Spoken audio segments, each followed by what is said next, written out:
नमस्कार साथियों, welcome to the channel. आज हम असिस्टेंट प्रोफेसर एचपीएससी वैकेंसीज के बारे में बात करेंगे। एचपीएससी ने 2424 वैकेंसीज असिस्टेंट प्रोफेसर की नोटिफाई की थी इलेक्शन से पहले।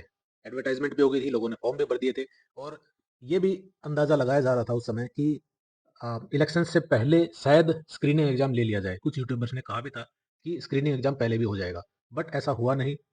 और इलेक्शंस के बाद हमने देखा कि कॉन्ट्रेक्चुअल जो असिस्टेंट प्रोफेसर्स थे उनको परमानेंट किया गया और ये वैकेंसी अब थोड़ा सा अधर में अटकी हुई है। ना ही इसका आगे का कोई शेड्यूल जारी किया है एचपीएससी ने कि क्या वर्क प्लान है। 2025 शुरू हो गया है, लगभग आधा जनवरी निकल चुका है। अभी तक कोई अता पता नहीं है कि इन वैकेंसीज को किस तरह से कंप्लीट किया जाएगा। कोई टाइमलाइन डिसाइड नहीं की गई है। ऐसे में अभ्यर्थी हैं बहुत ज़्यादा असमंजस की स्थिति में रहते हैं। ना ही कोई दूसरे वैकेंसीज के बारे में तैयारी कर सकते हैं। एसएससी सीजीएल की किसी को तैयारी करनी हो या कोई एचएसएससी की सीईटी की तैयारी करनी हो तो एचपीएससी असिस्टेंट प्रोफेसर वैकेंसीज के जिसने भी फॉर्म भरे हुए हैं वो इस दुविधा में रहते हैं कि आगे करे क्या, आखिर कब तक इसकी तैयारी हम करते रहें। तो अभी फिलहाल अपडेट क्या है इसके बारे में हम बात करेंगे। बात यह है कि एससी और डीएससी दो कैटेगरीज अलग की गई थी गवर्नमेंट के द्वारा कि एससी को दो कैटेगरीज में बांट दिया, डीएससी और OSC, other schedule caste and deprived schedule caste. लेकिन गवर्नमेंट ने ये भी कहा कि अब तक जिन वैकेंसीज पे एग्जाम नहीं हुए हैं जो एडवर्टाइज हुई हैं उनको भी इसमें शामिल कर लिया जाएगा। तो एचपीएससी इस वेट में थी कि एससी और डीएससी की फाइल कब एचपीएससी के पास आए और कब एचपीएससी आगे प्रोसेस बढ़ेगा। तो एससी और डीएससी फाइल का हुआ क्या, जब ये वैकेंसी नोटिफाई हुई है तो वो एससी कैटेगरी में नोटिफाई की गई है। लेकिन अब एचपीएससी को चाहिए कि ये एससी और डीएससी दो अलग अलग कैटेगरीज में एचपीएससी के पास ये नोटिफिकेशन कोई भेज दे या कोई इन्फॉर्मेशन एचपीएससी के पास भेज दे, क्योंकि एचपीएससी तो एक रिक्रूटमेंट बॉडी है। उसका काम तो एक एग्जाम लेना है। वो डिसाइड नहीं कर सकती कि एससी कैटेगरी की कितनी सीट्स एससी के पास जाएंगी और कितनी डीएससी के पास जाएंगी।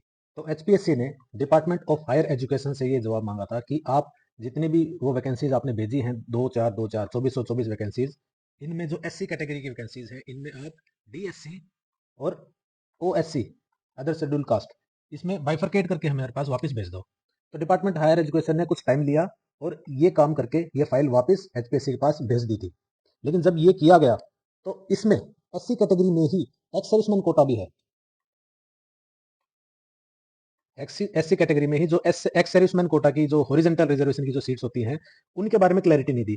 तो एचपीएससी ने फिर डिपार्टमेंट ऑफ हायर एजुकेशन से पूछा कि अभी आप ये जानकारी भी हमें दें कि एससी कैटेगरी में कितनी पोस्ट डीएससी की एक्स सर्विसमैन के पास जाएंगी और ओएससी की भी एक्स सर्विसमैन के पास जाएंगी। अभी इस बात का जवाब डिपार्टमेंट ऑफ हायर एजुकेशन के पास नहीं था, क्योंकि टोटल जो वैकेंसीज होती हैं एक्स सर्विसमैन की उनकी जानकारी होती है चीफ सेक्रेटरी के पास।